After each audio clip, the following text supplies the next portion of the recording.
Tous ici Piero San Giorgio. Récemment, une nouvelle série, je suppose télévision ou en ligne, je ne sais pas, a été faite, je crois, par Canal+. En fait, ils m'avaient contacté il y a très longtemps. Je suppose qu'ils ont contacté aussi d'autres auteurs sur le sujet et qui traitent de, semblerait-il, de l'effondrement. Et le premier épisode est mis à disposition en ligne gratuitement, je crois. Je crois que c'est Canal+, mais je suis pas sûr parce que je ne regarde pas la télé et puis je m'en fous un peu. Et je pense que c'est de loin pas le premier film ni même série qui traite. Je me souviens d'un film qui était intéressant qui s'appelait le Temps du loup, je crois. Et puis il y en avait un autre avec une gamine et un gamin qui étaient dans une situation un petit peu de catastrophe récemment. Je ferai dans ma série, vous savez, j'ai une série cinéma survivaliste que vous trouvez sur mon compte Patreon, où je commence petit à petit, j'en ai déjà fait 6 je crois. Il y a la liste de Schindler, il y a Rambo, il y a toutes sortes de films qui touchent à la survie.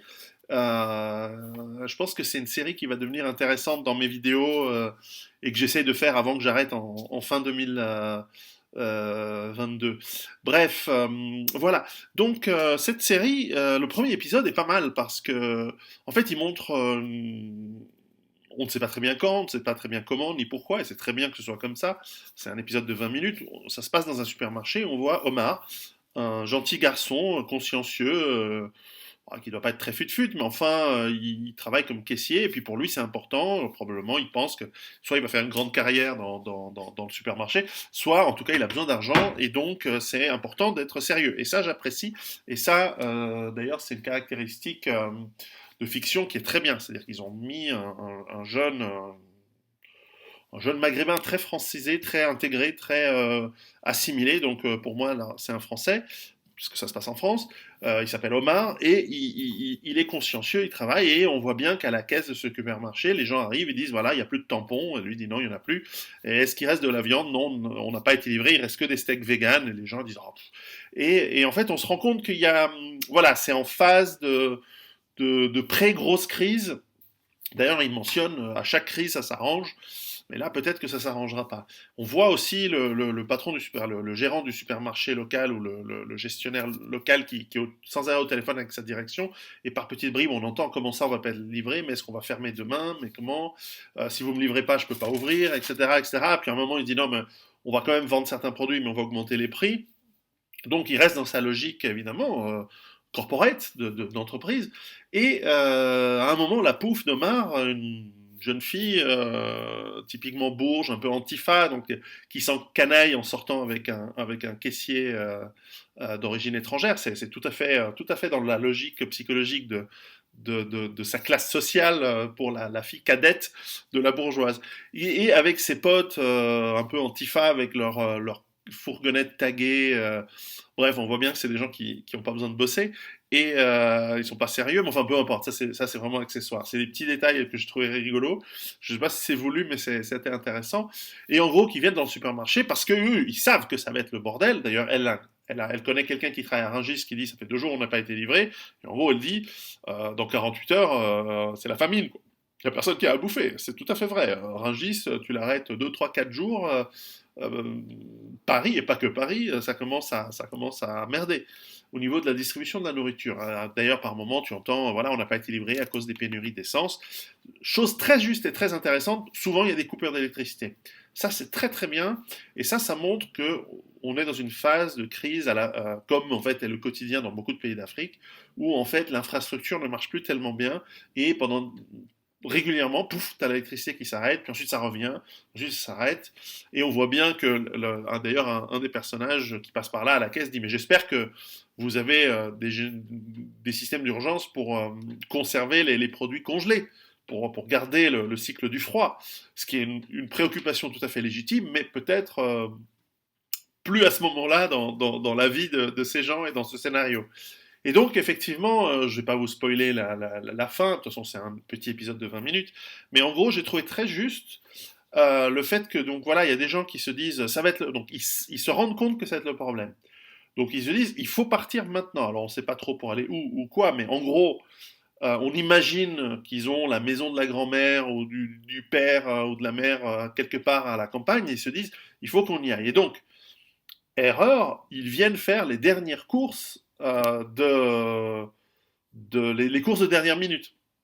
Alors, dans Rue Barbare, qui est un livre qu'il faudrait lire, et qui sera bientôt réédité en janvier 2020, eh bien, nous expliquons que c'est très dangereux d'aller en toute fin de crise commencer son évacuation en faisant des courses de dernière minute, et qu'à la limite, s'il faut vraiment faire des courses de dernière minute, prenez de la javel, quoi. Mais commencez pas à aller chercher des tampons hygiéniques. Si vous n'avez pas prévu ça à l'avance, au point de chute où vous allez aller, ou dans votre base autonome durable, ou dans votre point de repli, ou chez vous, juste le dernier moment avant la crise, vous prenez des risques. En effet, ils n'arrivent plus à payer parce que les systèmes de paiement débloquent, les cartes de crédit ne fonctionnent plus, il y a des problèmes. Et donc, ils forcent la fuite, ils disent, bah, tant pis, on part avec. Et là, bah, les vigiles qui sont dans la logique j'empêche le vol, parce que sinon c'est le bordel, et puis parce que c'est leur boulot, eh ben, ils interviennent, et donc ça part un petit peu en rixe, en course-poursuite dans le supermarché, etc. C'est tout à fait juste, parce que on bascule pas d'un monde à un autre en 2 minutes, d'autant qu'on n'est pas vraiment certain que l'autre monde arrive, parce qu'on ne sait pas. Parce que, vous savez, on vit tous avec des croyances, et les croyances que demain sera comme aujourd'hui, les croyances qui font que nous avons une normalité qui est attendue et qui se répète, c'est ce qui nous maintient en vie. Sinon, on sort tous avec nos fusils et le premier mec de on le flingue et on le bouffe. Hein, je veux dire, sinon on remonte à 50 000 ans en arrière. Enfin, ou alors à 10 000 km d'ici. Mais enfin, peut-être pas 10 000, 5 000. Mais voilà, on vit sur ces croyances. Et c'est nécessaire et c'est important. De la même manière qu'on ne réfléchit pas à comment on marche à chaque pas que l'on fait. Une fois qu'on a assimilé, ben, on croit qu'on ne va pas tomber, et lorsqu'on pose notre pied par terre, on croit que le sol est dur, parce que notre expérience nous montre que c'est vrai tout le temps. Sauf que il se peut un jour que tu marches et que tu fais pas gaffe, et en fait, il y a un tapis sur le sol, mais sous le tapis, il y a un trou. Mais a priori, c'est pas le cas. Donc, voilà, on ne fait pas attention. Et donc, Omar dit non, moi je veux rester parce que c'est important. Je ne crois pas à vos histoires d'effondrement. Elle dit non, il faut partir. À la fin, il les aide à s'enfuir, etc., etc. Puis bon, ça s'arrête et puis voilà. Mais j'ai trouvé que c'était assez juste parce que, évidemment, tout ça, c'est des erreurs. C'est-à-dire que lorsque tu sens venir un effondrement, tu te barres avant. Mais c'est très juste de montrer quelqu'un qui a besoin de son travail, qui lui ne peut pas forcément partir et qui a peut-être pas prévu le truc. Alors sa copine, elle vient le chercher parce qu'elle aime bien, elle est amoureuse de lui sûrement et comme ça. Très bien. Mais on voit pas très bien pourquoi à ce moment-là ils viennent remplir leur caddie d'eau. D'ailleurs, c'est étonnant que l'eau existe encore parce que normalement c'est un des premiers trucs qui devrait partir. Mais enfin, peu importe, c'est pas, on n'est pas là dans le. Il se peut très bien que les gens viennent faire leurs courses normalement. Et puis encore une fois, ce n'est pas encore tout à fait l'effondrement. C'est juste sur ce fil du rasoir, sur ce moment très difficile. Avec beaucoup d'amis, on parle tout le temps de ce moment, qui est le moment le plus délicat parce que, par exemple, moi, mon instinct, c'est que si je devais aller dans un supermarché vraiment à la dernière minute, les vigiles qui me font chier, je sors mon flingue. Je dis maintenant tu te casses, connard. Tu me laisses prendre ce que j'ai besoin de prendre. Sauf que je ferai jamais ça, puisque j'ai déjà prévu le coup, et que je n'irai jamais dans un supermarché le moment où on est sur le fil du rasoir. Un, parce que j'ai pas envie de faire du mal aux gens et de menacer des vigiles, parce que j'ai pas. Et deux, c'est parce que je me suis déjà préparé en amont, et que je n'ai pas besoin de tout ça. Parce que j'ai lu, je l'ai même écrit, avec West, rue Barbare. Bref, que vous devez lire, vous devez lire. Bref, cette série elle a l'air pas mal, donc je vais peut-être essayer de trouver un lien torrent pour la voir en entier, ça va être sympa. Ou si vous êtes les réalisateurs, envoyez-moi les films. Moi, je suis un bon prescripteur pour vous. Bref, elle est pas mal. Elle est pas mal. Je m'attendais à un truc un peu débilos, parce qu'on m'a dit oui, ils ne prennent pas compte, ils ne tiennent pas en compte des chances pour la France. Dans ce scénario, là où c'est montré, franchement, il n'y a pas besoin de rajouter des bandes ethniques qui foutent le bordel. On a tous compris de toute façon comment ça marche. Hein.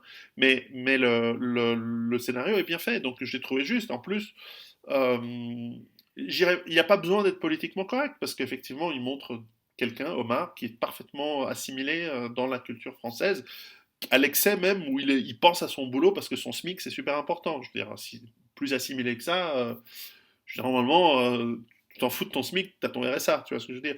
Là, il bosse pour son SMIC. Donc j'ai trouvé que c'était très bien. Des petits détails comme ça intéressants. Effectivement, les tampons, euh, l'eau, voilà, c'est pas mal, c'est pas mal. Et on montre bien qu'en en fait, faut pas faire ce qu'ils font, c'est-à-dire faut pas aller à la dernière minute dans les supermarchés. les tensions montent, c'est dangereux, c'est là où il peut y avoir de la violence. Il faut avoir prévu tout ça à l'avance. Exemple, quand il y a des mini-crises qui arrivent, pour l'instant, il n'y en a pas eu des grosses, en tout cas pas en Suisse et pas encore tout à fait en Europe, mais quand je sens des tensions internationales monter avec l'Iran, etc., je prends 2 ou 3 packs d'eau en plus. S'il se passe rien, je les écoule. Et je tourne mes stocks un petit peu plus rapidement. Mais les stocks, ils sont déjà constitués et les gros stocks, je les entame très peu, même, voilà. Et ils sont pas, et j'attends pas la dernière minute. En revanche, j'ai des commandes internet, c'est-à-dire quand je sens une petite crise qui arrive, j'ai des petites et des grosses commandes. Alors quand c'est des crisouilles qui arrivent, comme effectivement l'histoire avec l'Iran récemment, il y a quelques années, avec le pétrolier qui était, eh ben, pour voir si tout fonctionne, j'attends quelques jours et je passe ma commande. Et je reçois ensuite, une semaine plus tard, parce que c'est un test aussi de voir si les systèmes de logistique fonctionnent. Enfin, tout ça, on explique dans Rue Barbare, on explique surtout comment tu prépares ton évacuation, et c'est-à-dire pas avec des potes à l'arrache dans un supermarché en essayant de voler enfin, leur intention n'était pas de voler, ils voulaient payer, mais enfin, à la fin, ils doivent voler les caddies, les mettre à l'arrache dans la fourgonnette avec des trucs. Bon, c'est pas comme ça que tu fais. Mais c'était assez réaliste. Donc voilà, bonne série, intéressant. Et voilà. À bientôt. Et préparez-vous. Alors, quelqu'un m'a gentiment envoyé un lien pour les épisodes de cette nouvelle série Canal+. Je vais vous faire les commentaires épisode par épisode et je vais essayer de pas vous donner de spoilers, de manière à ce que vous les regardiez également. Donc, en fait, j'avais parlé du premier épisode ce matin, et puis je crois que ça va être la journée télé aujourd'hui. Voilà. Épisode 2, la station-service, tout à fait juste. Alors, première remarque, c'est voilà ce qui arrive dans un pays où les gens n'ont pas d'armes et les gens sont des moutons. Car seul celui qui a une arme fait la loi, puis en plus, comme c'est un débile, il fait n'importe quoi. Donc en gros, station-service, les propriétaires rationnent et en fait échangent l'essence contre de la nourriture et en fait ils se préparent à partir parce que bientôt les cuves sont vides. Arrive un policier qui veut de l'essence, qui veut un plein. Évidemment, il veut rentrer chez lui. Bref, il veut fuir invisiblement. Les gens fuient Paris. C'est 5 jours après le début de la crise, puisque c'est J+5. Chaque épisode a un moment de la crise, voilà, qu'ils appellent l'effondrement. Je me demande s'ils n'ont pas lu un petit peu mes bouquins, quand même. Bref, oui, c'est évident, hein, ils en ont lu d'autres. Et donc, je ne vais pas vous raconter l'histoire, mais c'est tout à fait juste, voilà. Mais imaginez maintenant 2 choses. La première, c'est que vous soyez prêt, c'est-à-dire que vous soyez parti avant, que vous ayez ce qu'il faut dans votre véhicule, etc. Et ou simplement que vous ne soyez pas là où il y a tout ce bordel, parce que les gens sont cons. Alors en plus, comme c'est en France, un pays pacifique de moutons gentils, enfin gentils jusqu'au moment où ils sont plus gentils, parce que c'est ça le problème des gentils, c'est que les gentils, c'est les pires des méchants, une fois qu'ils deviennent méchants. Alors que celui qui est dur, dès le départ, il sait gérer. Bref, eh bien, on sent une tension qui monte, et à un moment, la tension, elle dégénère. Et là, ben, c'est celui qui a le plus grand instinct de survie, celui qui a plus de chance, celui qui a mieux prévu voilà, qui s'en sort mieux que les autres, et ainsi de suite. Donc très très bien fait cet épisode. Je l'ai trouvé très bien. Deuxième épisode que j'ai trouvé bien dans cette série. Et la deuxième chose, c'est que je m'imagine, je veux dire, imagine ta station-service où au lieu d'avoir 3 mecs avec une batte de baseball en train de dire attention, hein, vous prenez pas l'essence, etc. Les 3 mecs en Kalachnikov. Et le flic qui arrive, il dit je réquisitionne. Je lui dis non, c'est nous qui réquisitionnons. Tu crois quoi? Tu crois que parce que t'as un uniforme, on va te respecter, on va t'obéir, pauvre con? Tu déconnes ou quoi? Il n'y a plus de loi, il n'y a plus rien. Enfin bref. Allez, on va voir le suivant. Troisième épisode, je l'ai bien aimé parce que voilà, il y a un gros con qui fait n'importe quoi. Je vous spoile pas, mais voilà, on a quelqu'un de très riche qui a souscrit un abonnement pour être exfiltré en cas de bordel. Le bordel est visiblement là. 6 jours après le début des gros bordels, on sent bien qu'il y a des gens qui essaient de se balader, pénurie de nourriture, pénurie d'essence, etc. Je vous en raconte pas plus. C'est le moment de partir et il est pas prêt, il est pas prêt, il est pas prêt. Sa femme est pas là, il est avec sa maîtresse. D'ailleurs, il est con, j'aurais pris la maîtresse avec parce qu'elle était mignonne. Enfin bref, il va tout faire pour y arriver en traitant les gens comme de la merde, en écrasant tous sur son passage. Et c'est comme ça qu'il a fait fortune. Donc, on ne sait pas s'il va y arriver ou pas. Je vous en dis pas plus, mais j'ai trouvé pas mal. Crédible, crédible. Ils ont clairement lu Survivre à l'effondrement économique parce que ça ressemble beaucoup à une des petites histoires qu'il y a dedans. J'ai oublié de dire, dans l'épisode 2, l'acteur moustachu dans la station-service, qui est en fait le beau-fils de Richard Boringer, j'aime bien cet acteur, il a un petit côté comme ça, assez populaire, mais j'aime très bien. Oh, bref, on va voir l'épisode 4. Quatrième épisode, j'ai bien aimé. Je suis en train en plus de prendre des notes. Ouais, parce que bon, cinématographiquement, bon, ok. Mais très bien, très bon épisode. J'ai envie de pas vous raconter grand chose parce que, bon, pour celui qui connaît comment sont structurés les films et les séries en général, on sait comment ça va finir, on sait comment va être l'histoire. Un peu naïve, un peu sympa, un peu réaliste. Qu'est-ce que j'essaie Bref, dans une base autonome durable, bobo comme celle-là, enfin, ou pas, les procédures standards opérationnelles sont très importantes, notamment liées à la sécurité, notamment à, j'allais pas dire l'accueil, mais notamment à la gestion des éventuels visiteurs, on va dire ça comme ça, réfugiés, intrus, etc. Tout ça, ça doit être vachement bien prévu et préparé. Euh, c'est un petit peu le cas dans ce scénario, puisqu'il y a une procédure, mais elle est clairement pas du tout adaptée, et ça montre bien que en tout cas, ce film illustre, à mon avis, très très bien cet épisode, que les gens qui ont une approche très euh, gentille ou qui n'imaginent pas les niveaux de violence qui peuvent arriver. Et là, franchement, on est à un niveau dans cet épisode, le niveau de violence, il est extrêmement bas. Vous allez voir, vous allez comprendre. Il est extrêmement bas. Vous n'êtes pas au Rwanda, vous n'êtes pas dans un village du Congo.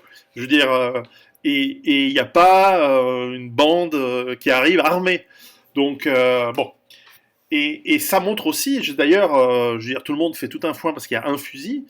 D'ailleurs, on ne tire pas en l'air, ça se fait pas. C'est une très mauvaise pratique. D'ailleurs, avec des conséquences, comme vous allez voir dans cet épisode. Euh,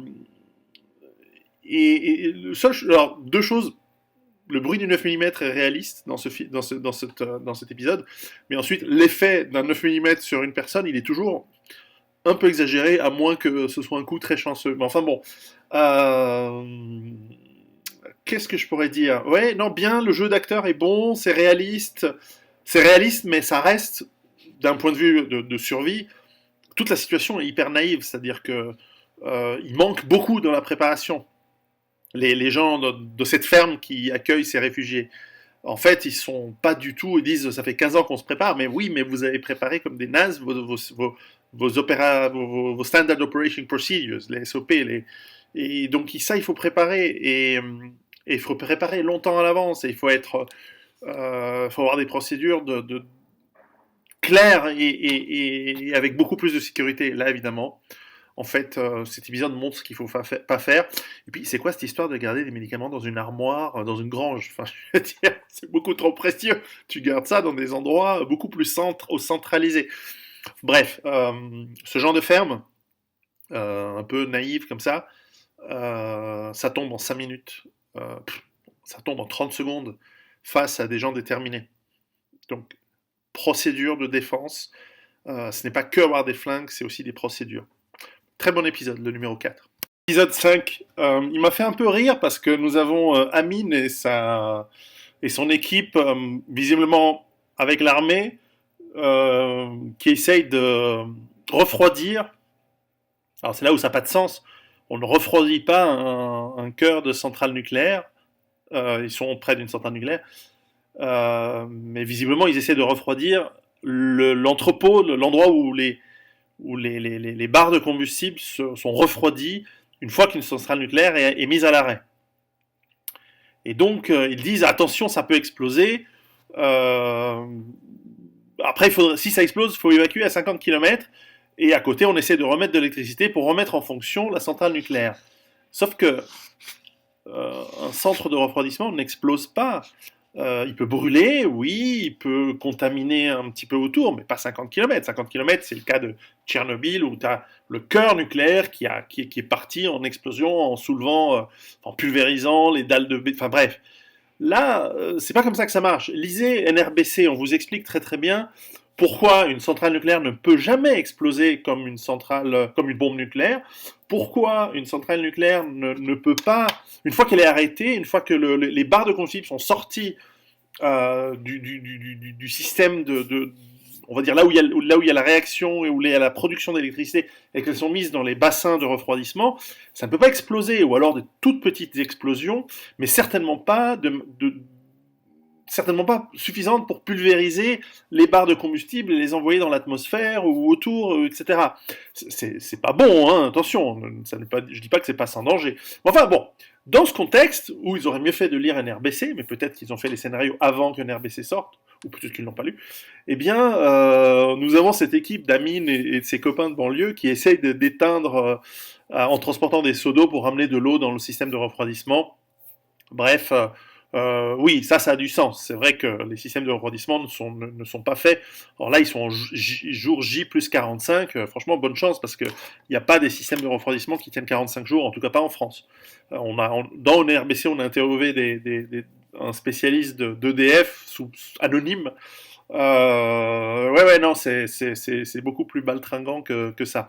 Cela dit, j'ai trouvé très bien lorsque, à la fin, il se passe quelque chose, je vais pas vous dire quoi, le regard complètement sous choc de la plupart des mecs est très juste. C'est-à-dire qu'il y a un moment où voilà, t'es sous choc et t'es plus là, quoi. Et ça, c'est très juste car c'est très courant. Bref, il m'a bien fait rire cet épisode parce que c'est un des fantasmes des écolos antinucléaires. J'en ai connu plein. J'en ai jamais fait partie. C'était une des parties des écolos qui m'énervait parce qu'en fait, ils comprennent pas la technique qui est liée autour. Enfin, à la limite, moi non plus, mais je suis allé enquêter avec des experts. Bref, mais c'était sympa.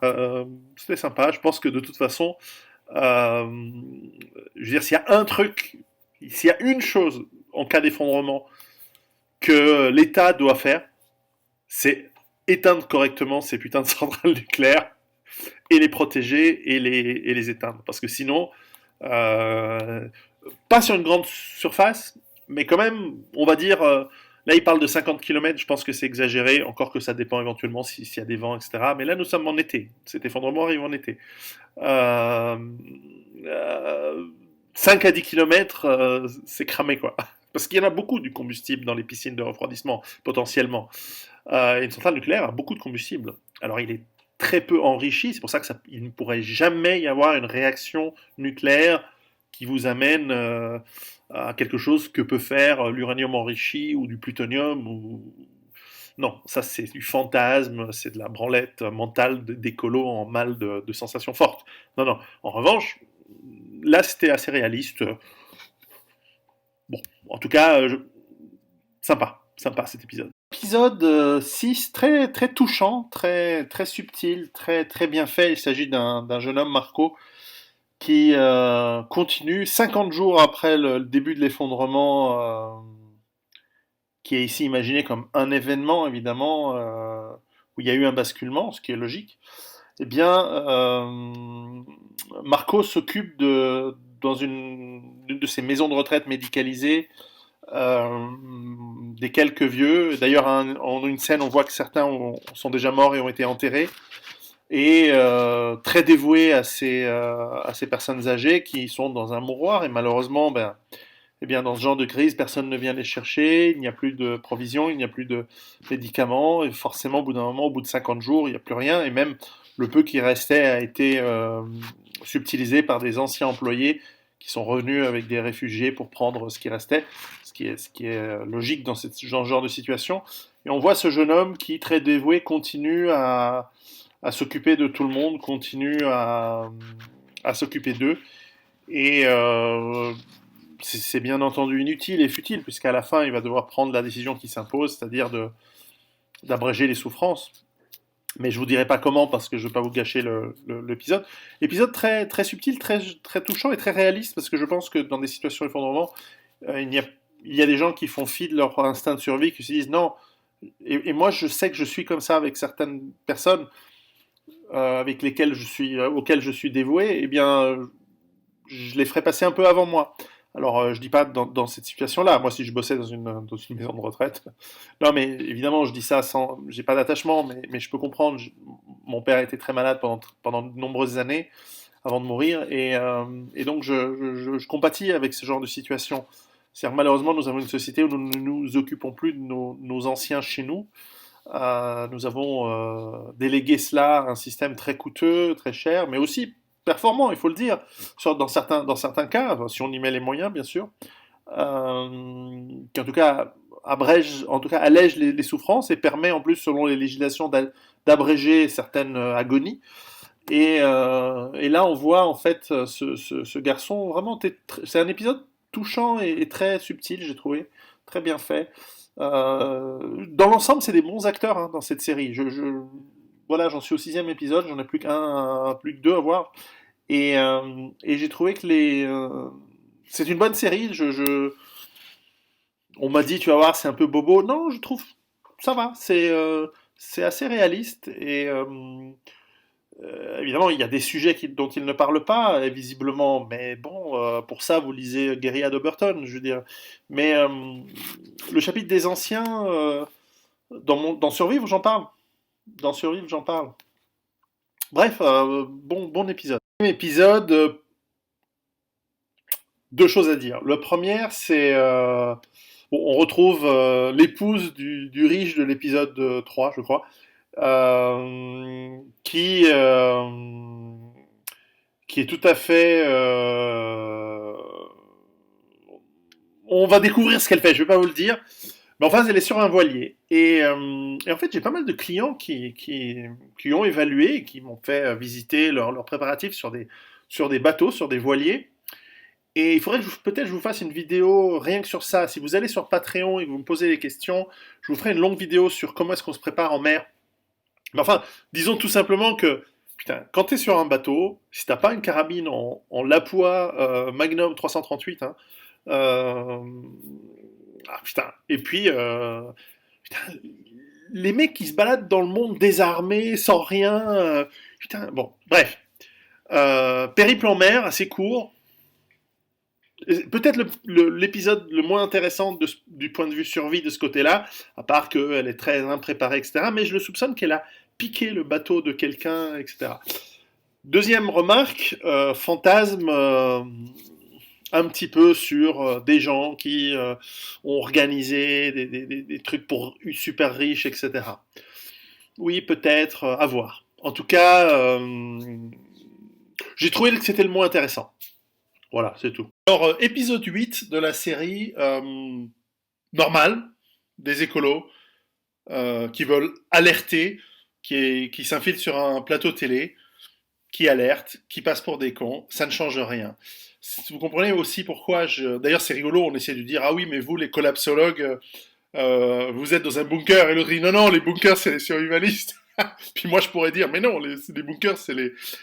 En fait, dès que vous, d'une manière ou d'une autre, allez contre un système, ou vous annoncez les problèmes du système, ou que vous n'êtes pas avec le troupeau, vous allez être catégorisé comme extrémiste, fou, etc. C'est normal.